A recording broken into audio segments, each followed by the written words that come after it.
Baik, bismillahirrahmanirrahim. Assalamualaikum warahmatullahi wabarakatuh. Waalaikumsalam warahmatullahi Waalaikumsalam wabarakatuh. warahmatullahi wabarakatuh. Kami dari kelompok 13 akan mempresentasikan tentang trade teori leadership. Berikut nama-nama kelompok kami. Yang pertama ada Mas Rama Ade Dwi Firmansyah. Say hello Mas Rama, please. Saya Kemudian ada saya sendiri Yusrun Alfiansyah. Kemudian ada Mas Fareza Putra. Please say hello. Halo guys. Kemudian ada Mas Noval Nuroni. Say hello please, Mas Noval. halo. Baik. Teori sifat. Jadi, trade teori adalah salah satu teori kepemimpinan yang menyatakan bahwa kepemimpinan terbentuk dari sifat-sifat bawaan yang dimiliki oleh seorang individu. Jadi, trade teori adalah menekankan bahwa kepemimpinan adalah suatu sifat atau karakteristik yang dimiliki oleh seorang individu. Dalam teori sifat, ada beberapa sifat yang dianggap penting untuk menjadi seorang pemimpin yang efektif. Antara lain, kecerdasan, kepercayaan diri, integritas, ambisi, dan kemampuan berkomunikasi yang baik. Namun, teori sifat ini juga memiliki kelemahan, yaitu tidak memperhitungkan faktor kondisional atau faktor kontekstual yang dapat mempengaruhi kepemimpinan.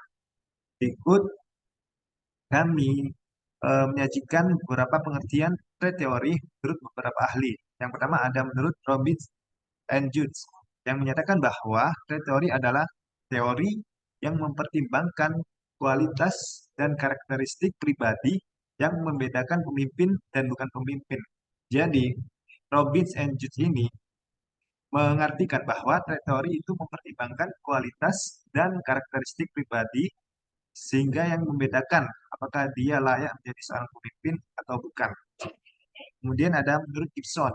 Gibson menyatakan bahwa trade teori adalah teori yang berusaha mengidentifikasi sifat tertentu, fisiologis, mental, dan kepribadian yang berkaitan dengan keberhasilan kepemimpinan.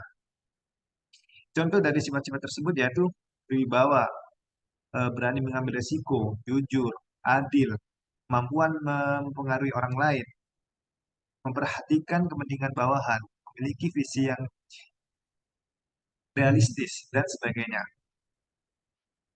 Teori sifat yang dihasilkan muncul dengan kecenderungan semakin banyak meningkat variabel karakteristik yang dianggap menjamin kesuksesan seorang pemimpin dari tahun ke tahun. Namun, secara umum, pemimpin yang sukses memiliki sifat atau karakteristik seperti yang kami simpulkan dalam tabel berikut ini. Yang pertama yaitu daya dorong atau drive. Jadi, seorang pemimpin harus memiliki keinginan berprestasi yang sangat tinggi, keinginan ambisi yang sangat tinggi, energi tinggi, dan inisiatif yang tinggi. Seorang pemimpin harus bisa memotivasi dirinya terlebih dahulu, dirinya sendiri terlebih dahulu sebelum ia memotivasi orang lain, bawahannya atau timnya. Karena bagaimana seorang pemimpin bisa memotivasi timnya, anggotanya, jika saja dirinya sendiri belum bisa memotivasi dirinya sendiri. Kemudian yaitu kejujuran dan integritas. Jadi seorang pemimpin harus memiliki sifat jujur dan memiliki integritas sehingga dapat dipercaya, dapat diandalkan dan terbuka sama anggota atau bawahannya. Salah satu yang bisa membuat respek karyawan terhadap pemimpin yaitu kebiasaan-kebiasaan positif yang ditunjukkan. Tentu saja kita respek kepada orang tua kita. Kenapa? Karena orang tua kita menunjukkan kebiasaan-kebiasaan positif kepada kita. Dan kebiasaan-kebiasaan positif ini banyak, bukan hanya satu saja. Nah, sama halnya dengan seorang pemimpin. Jika seorang leader itu menunjukkan kebiasaan-kebiasaan positif pada karyawannya, maka karyawan akan respect kepada seorang pemimpin tersebut.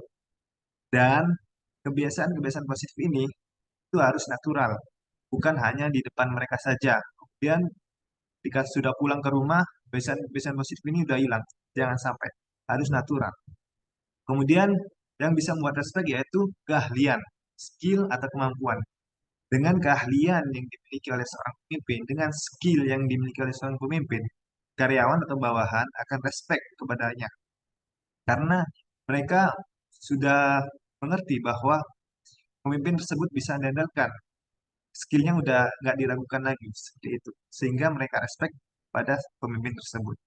Yang ketiga ada motivasi kepemimpinan. Jadi seorang pemimpin atau leader harus bisa mempengaruhi orang lain untuk mencapai tujuan. Apa saja sih yang bisa memotivasi seorang bawahan atau karyawan atau tim? Yang pertama bisa dengan reward. Reward yang bagaimana?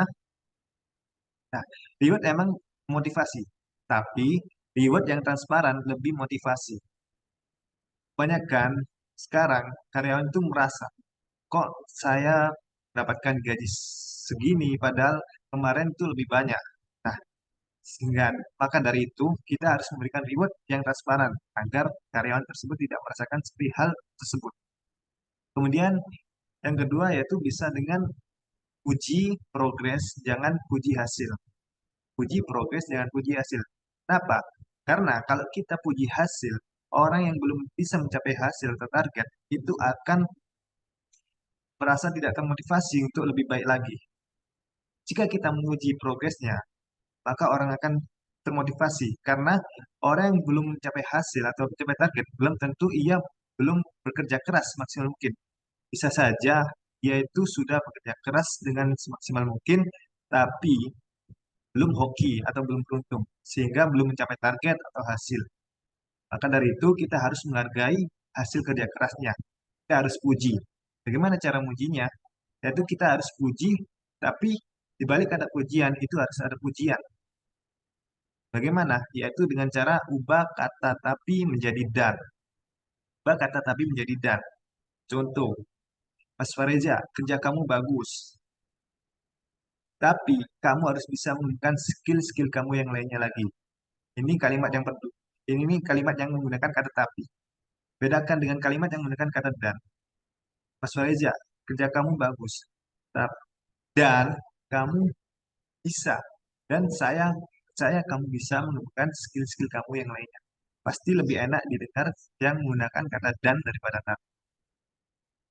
Kemudian yaitu kemampuan kognitif. Jadi seorang pemimpin harus memiliki kecerdasan, kemampuan menginterpretasi, integrasikan informasi.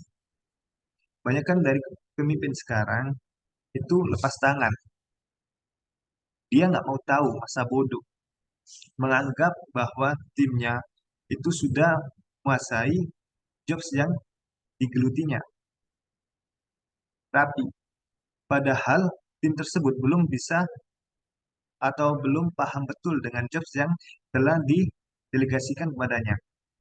Sehingga menimbulkan ke problem ataupun masalah sehingga pemimpin tersebut merasa masa bodoh gitu, tidak peduli terhadap timnya. Jadi ini kejadian ini bisa diatasi yaitu dengan cara salah satunya dengan meeting stand up, yaitu meeting apa kumpul berdiri. Jadi kita bisa kumpulkan tim kita dengan meeting stand up kumpul berdiri. Kenapa? Karena dengan meeting stand up ini eh, kita lebih bisa serius, forumnya lebih bisa serius, kita bisa lebih fokus karena tidak ada yang bisa main HP, tidak ada yang ngantuk, dan bisa fokus kepada apa yang kita informasikan kepada mereka semuanya. Kemudian ada pengetahuan bisnis, pengetahuan tentang industri. Seorang pemimpin harus memahami dasar pengetahuan dasar industri yang digeluti atau bisnis yang digelutinya. Kenapa? Karena kalau ada seorang bawahan yang bertanya kepada pemimpin tentang industri, tentang bisnis atau masalah teknis. Kemudian pemimpin tersebut tidak bisa menjawab. Wah, itu nggak pemimpin namanya. Pemimpin harus bisa menjawab, tapi jika kalaupun tidak bisa menjawab, harus jujur. Bisa dikatakan, maaf saya kurang paham. Jangan sok tahu, tidak tahu atau tidak memahami pengetahuan tentang industri, dan dia sok tahu. Itu bisa semuanya bisa menyebabkan sesat ataupun kerusakan sistem dan lain sebagainya. Kemudian yaitu kreativitas. Seorang pemimpin harus memiliki kemampuan untuk mewujudkan ide orisinil. Ide orisinil itu bagaimana? Ide orisinil itu ide yang berasal dari otaknya sendiri, bukan ide yang mengambil dari ide orang lain. Kemudian ada fleksibilitas. Seorang pemimpin harus mampu beradaptasi pada bawahan dan lingkungan. Misalkan, pemimpin itu harus memberikan feedback ketika karyawan berperilaku baik. Jangan cuman pemimpin itu memberikan feedback ketika karyawan berlaku buruk. Misalkan karyawan berbuat salah, terus pemimpin tersebut memarahinya. Sekarang kita bayangkan, kita semua memiliki kebutuhan dasar. Kebutuhan dasar yang kuat kita adalah kasih sayang. Nah, kasih sayang yang diintegrasikan dalam bentuk kemarahan, ini yang akan membuat karyawan tersebut akan melakukan kesalahan terus-menerus karena ia merasa lebih diberikan kasih sayang atau perhatian yang lebih ketika ia melakukan kesalahan. Nah, ini yang akan menimbulkan kasih sayang yang negatif. Jika kita ingin mendidik karyawan kita untuk berperilaku baik, maka ketika karyawan berperilaku baik, kita harus memberikan feedback. Contoh, nah ini yang gue suka, ini yang gue mau. Gue kasih lu hadiah karena lu on time. Kak. Jadi itu akan menimbulkan kehausan akan kasih sayang yang positif dari karyawan tersebut. Kemudian yaitu kepercayaan diri. Percaya diri. Seorang pemimpin harus percaya diri kepada kemampuan yang dimilikinya. Harus berwibawa. Bagaimana seorang pemimpin bisa berwibawa? Yang pertama, terlambat ucapan dan gerakan. Seorang yang berwibawa ikuti tidak gerusa-gerusu atau terburu-buru. Gerakannya terlalu cepat. Contoh, misalkan, oh saya punya ini. Kemudian pemimpin tersebut meresponnya dengan oke, oke, oke, oke. Bedakan dengan pemimpin yang merespon dengan oh baik, saya setuju. Nah, itu terlihat lebih berwibawa. Jadi harus tetap tenang, perlambat gerakan, perlambat ucapan. Contoh lagi, misalkan, ayo kita kumpul, kumpul, kumpul, kumpul. Bedakan dengan yang berwibawa seperti ini. Baik, semuanya saya kasih waktu 1 menit, bereskan, kita kumpul sebentar. Lebih berwibawa yang mana? Yang pertama atau yang kedua? Pasti yang kedua. Seperti itu. Kemudian akan dilanjutkan oleh teman saya. Silakan. Baik, saya akan meneruskan. Ciri utama sifat efektif yang harus dimiliki oleh pemimpin. Yang pertama yaitu seorang pemimpin yang efektif harus terus berinovasi dalam membangun suatu nilai dan penerapan dalam bisnis, tidak terus berpaku pada cara-cara yang konvensional. Seorang pemimpin harus dapat mengembangkan visi yang jelas dan menarik dengan cara mengkomunikasikannya secara efektif dan mendorong komunikasi terbuka dan umpan balik kepada karyawan. Dengan memberdayakan karyawan dan menghargai kontribusi. Mendorong pemikiran prinsip pertama dan mengintegrasikan berbagai gaya kepemimpinan dengan menunjukkan komite inovasi. Lanjut. Yang kedua, seorang pemimpin yang efektif harus menginspirasi dan memotivasi semua orang dalam perusahaan untuk mencapai visi yang ingin dituju bersama. Seorang pemimpin harus bisa membangun tim yang bersemangat dengan menciptakan suasana kepercayaan dan martabat manusia yang baik. Menjadi seorang pemimpin yang bijaksana dapat mencapai kejelasan seputar masa depan yang ideal. Selain itu, pemimpin harus bisa memahami aspirasi orang lain untuk masa depan dan bagaimana mendaftar dalam visi dapat membantu seorang pemimpin mencapai aspirasi tersebut. Yang ketiga, seorang pemimpin harus bisa menjadi teladan yang baik bagi para pekerjanya. Hal ini memotivasi para karyawan untuk ingin terus meningkatkan kemampuan dan kinerja dalam diri mereka.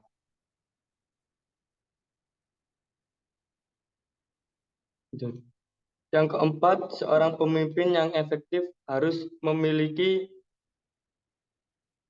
tingkat kecerdasan emosional yang tinggi dan mampu memahami perasaan dalam diri tiap pekerjanya. Pemimpin yang efektif harus menghargai perasaan para anggotanya dan membangun hubungan yang baik dengan mereka. Singkatnya, seorang pemimpin yang efektif yang ingin memiliki kecerdasan emosional yang tinggi dan memahami perasaan setiap karyawan yang harus mengembangkan kesadaran diri, melatih pengaturan diri, menumbuhkan empati, mengembangkan keterampilan sosial, dan mendorong komunikasi terbuka. Dengan cara itu, seorang pemimpin dapat memberikan dukungan dan memupuk lingkungan kerja yang positif. Terus yang kelima, pemimpin yang efektif harus memungkinkan para anggotanya untuk bertindak dan memberikan akses terhadap informasi dan memperdayakan para pekerjanya untuk bekerja dengan seluruh kemampuan yang mereka miliki. Seorang pemimpin harus dapat menyediakan sumber daya dan alat untuk mendorong kepemilikan dan pengambilan keputusan dan mendorong berbagai ide. Memberdayakan karyawan untuk menghadapi tantangan baru dan mengenali dan menghargai kontribusi. Lanjut Mas. Yang keenam Mas. Pemimpin yang efektif harus bisa memiliki kemampuan mempengaruhi orang lain. Maksudnya pemimpin itu harus bisa membangun kepercayaan dengan karyawan dengan bersikap transparan, jujur, dan konsisten dalam tindakan seorang pemimpin. Selanjutnya akan dijelaskan oleh teman saya. Ya, saya akan menjelaskan. Ada beberapa keuntungan memiliki pemimpin yang efektif. Yang pertama yaitu mampu menerapkan nilai value dan visi perusahaan. Ketika memiliki pemimpin yang efektif, ada beberapa keuntungannya, yaitu setiap perusahaan akan memiliki visi dan nilai budaya kerja yang diterapkan. Tak sedikit visi tersebut merupakan tujuan jangka panjang yang memerlukan perencanaan. Dengan pemimpin berkarakter, pastinya mereka bisa mengarahkan dan mendukung karyawannya untuk tetap menegakkan nilai dan visi perusahaan dalam keseharian. Oleh karena itu, keuntungan memiliki pemimpin yang efektif sangat berpengaruh dalam memimpin tersebut. Yang kedua yaitu meningkatkan moral.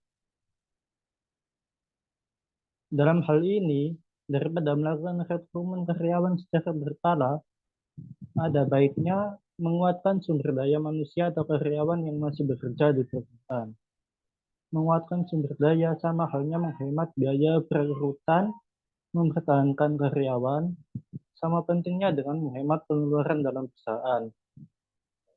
Yang ketiga yaitu memudahkan komunikasi dengan beragam latar karyawan. Memiliki pemimpin yang efektif dapat memudahkan komunikasi dengan beragam latar karyawan, yaitu dengan cara mengambil keputusan bukanlah hal yang mudah, apalagi menyangkut banyak orang. Keberadaan pemimpin yang efektif bisa mengurangi adanya miskomunikasi atau kesalahpahaman dalam bekerja. Selain itu, pemimpin berkarakter bisa membangun suasana kerja yang positif dengan beragam latar belakang. Yang keempat yaitu mampu memberikan apresiasi dan motivasi bagi karyawan. Memiliki pemimpin yang efektif harus mampu memberikan apresiasi dan motivasi bagi karyawan. Karena pemimpin yang berakar kuat itu mampu mendukung karyawan untuk terus menampilkan performa terbaiknya. Dalam hal ini, pemimpin tersebut akan memberikan imbal balik yang selaras dengan kinerja karyawan tersebut. Misalnya memberi kesejahteraan atau apresiasi terhadap kinerjanya. Yang kelima, menyediakan sumber daya yang mumpuni dan kredibel. Memiliki pemimpin yang efektif harus bisa menyediakan sumber daya yang mumpuni dan kredibel. Karena pemimpin tersebut turut memberikan dampak pada lingkungan dan suasana kerja yang lebih profesional.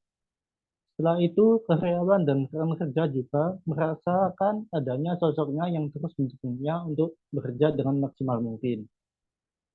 Selanjutnya akan dijelaskan oleh teman saya.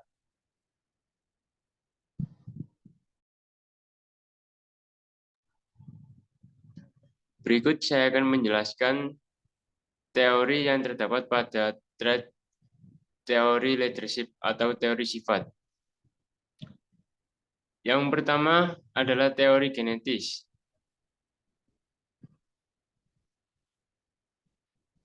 Menurut pandangan pendekatan ini, seseorang sudah ditakdirkan menjadi seorang pemimpin terlepas dari perjalanan hidup yang bersangkutan. Akan timbul situasi yang menempatkan orang yang bersangkutan tampil menjadi pemimpin dan akan menjadi efektif dalam menjalankan fungsi-fungsi kepemimpinannya. Maksud dari pendekatan ini yaitu pemimpin itu tidak dihasilkan, akan tetapi dilahirkan, yaitu leader of birth. Seseorang hanya akan menjadi pemimpin yang efektif karena dilahirkan dengan bakat alami yang luar biasa, yang bisa diwariskan dari keluarganya.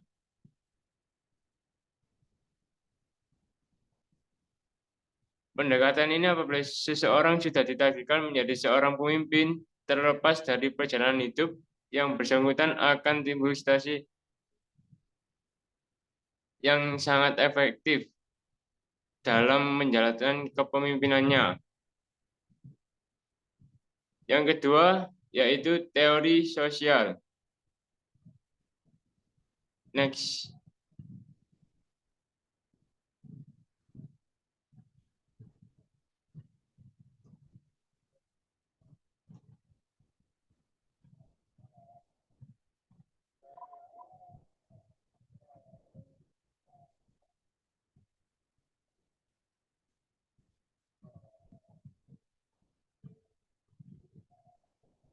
Pendekatan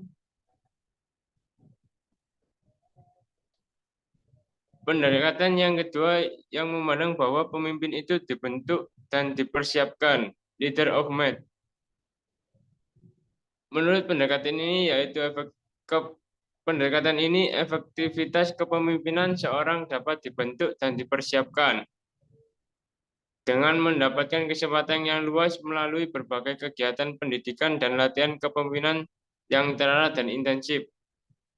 Seseorang dapat menumbuhkan dan mengembangkan efektivitas kepemimpinannya dengan mempelajari berbagai hal yang berkaitan dengan efektivitas kepemimpinan.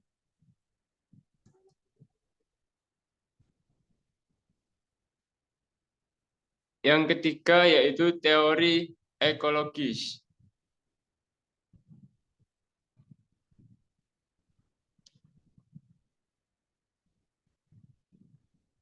Pendekatan ini yang tidak mendukung dikotomi pandangan tentang asal-usul pimpinan.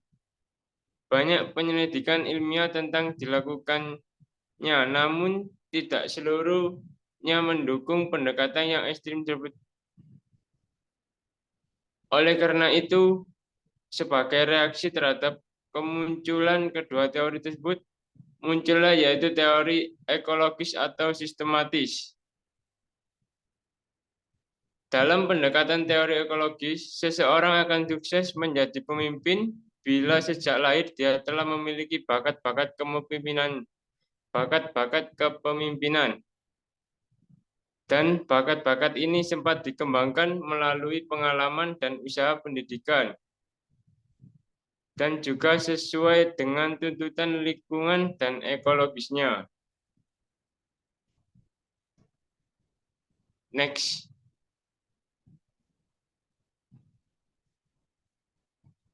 Selanjutnya yaitu kesimpulan. Teori sifat atau teori adalah salah satu teori kepemimpinan yang menyatakan bahwa kepemimpinan terbentuk dari sifat-sifat bawaan yang dimiliki oleh seorang individu. Selain itu, pemimpin yang efektif juga harus memiliki jiwa inovasi, motivasi, dan tingkat kecerdasan dan emosional yang tinggi.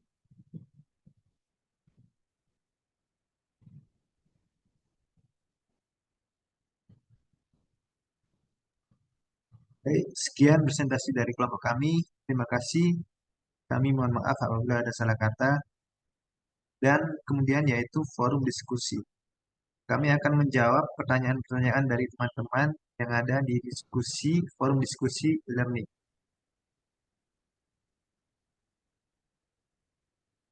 Yang pertama akan dijawab oleh teman saya, Mas Ramadi. Ya, saya akan menjawab pertanyaan dari Rio Chandra. Soalnya yaitu jelaskan apa yang dimaksud dengan threat teori dan bagaimana terbentuknya kepemimpinan berdasarkan teori tersebut. Jawabannya adalah threat teori kepemimpinan adalah pendekatan yang mengasumsikan bahwa kepemimpinan dipengaruhi oleh sifat-sifat pribadi atau karakteristik tertentu yang dimiliki oleh individu. Pendekatan ini berfokus pada penelitian dan identifikasi sifat-sifat kepemimpinan yang dapat digunakan untuk memprediksi atau memahami kepemimpinan. Kemudian, terbentuknya teori sifat kepemimpinan ini terbentuk melalui beberapa kombinasi sifat-sifat kepemimpinan yang dimiliki individu. Yaitu proses terbentuknya kepemimpinan ini melibatkan faktor-faktor genetik, pengalaman hidup, pendidikan, dan interaksi sosial. Selanjutnya akan dijelaskan oleh teman saya. Pertanyaan kedua akan dijawab oleh Mas Fareja. Silakan.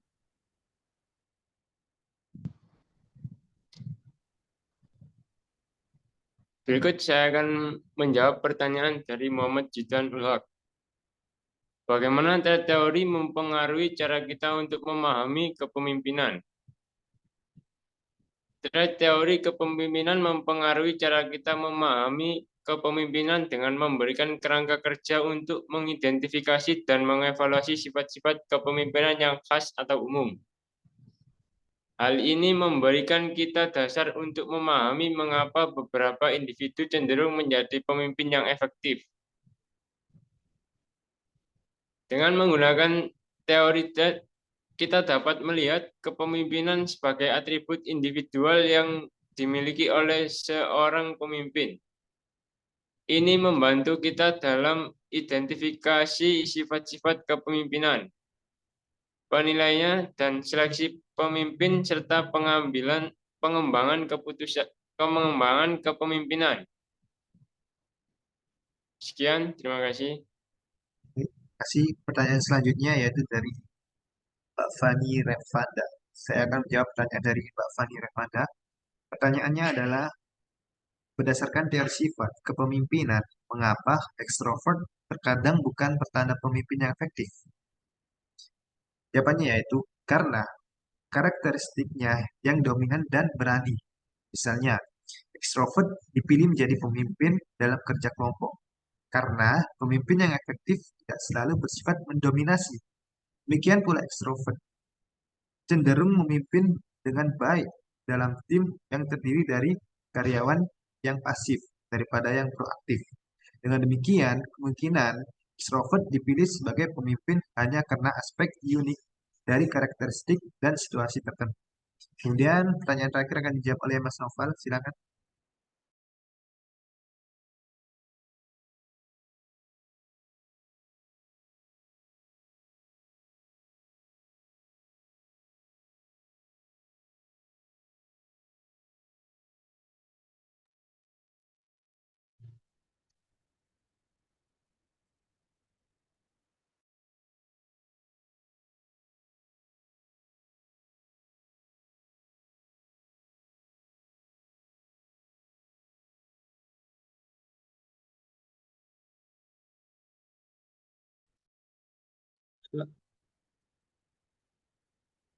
Selanjutnya saya akan menjawab pertanyaan dari Maudiva.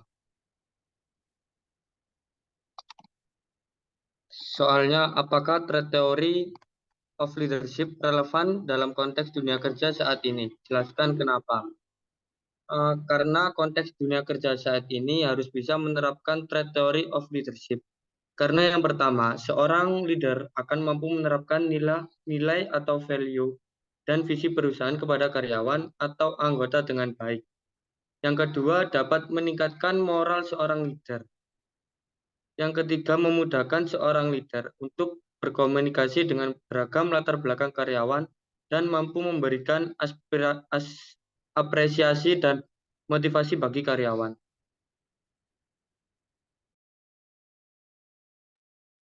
Mungkin demikian forum diskusi yang bisa kami jawab. Mungkin ini juga mengakhiri presentasi dari kami, kelompok kami. Mohon maaf apabila ada salah kata. Syukron. Assalamualaikum warahmatullahi wabarakatuh. Waalaikumsalam Waalaikumsalam Waalaikumsalam warahmatullahi warahmatullahi wabarakatuh. wabarakatuh.